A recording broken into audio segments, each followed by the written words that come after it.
An update in former President Joe Biden's health battle. A spokesperson telling Fox News he is undergoing radiation therapy and hormone treatment. The former president was diagnosed with an aggressive form of metastatic prostate cancer back in May, with his last known prostate screening dating back over a decade ago. Emergency medicine physician Dr. Oais Durrani joining us now. Dr. Durrani, what do you make of this development? Yeah, thanks for having me. So this is a very common treatment when it comes to prostate cancer. When we talk about radiation therapy, the reason we avoid radiation in our everyday lives is it leads to DNA mutations. That's why it's used in this situation. Basically, you point the radiation towards the cancer, it damages the cancer DNA cells and prevents it from spreading and leading to other issues. And, you know, as we send our thoughts and prayers to the Biden family, he is obviously older and we've seen challenges with health. You know, what do you make of the fact that this might have been not detected early enough? Yeah, so it's a bit of a complicated question. Usually prostate screening and exams are recommended when you hit your 50s, and they're quite common when we're on our 50s and 60s.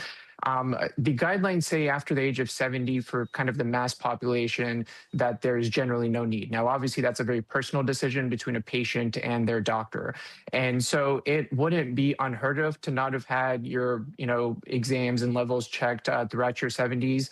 But then again, when you are an executive of that level, I imagine that conversation is a little different. So hard to know exactly what went into that decision. But for an average person, I would say it's not unheard of to not get those levels checked in your 70s or 80s.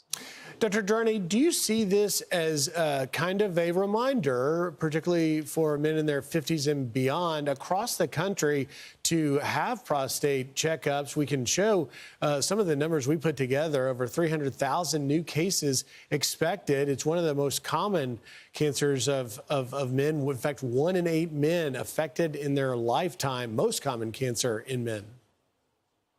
Yeah, 100%. This is a perfect opportunity to talk about that. If you are near your 50s, have that conversation with your doctor if they don't initiate it.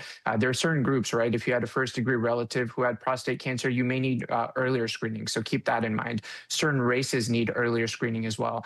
And then never ignore any symptoms, right? If you're going to the bathroom quite frequently, if you have any pain with urination, you're not emptying constantly, and it's a newer problem for you and you're in that age range, tell your doctor about it, because the good thing about prostate cancer is if it's caught early, it's very treatable, curable, and it's something that you can obviously tackle and then live your life on. Great insight and a great tip. Dr. Oais Durrani, thank you for joining us today. Thank you.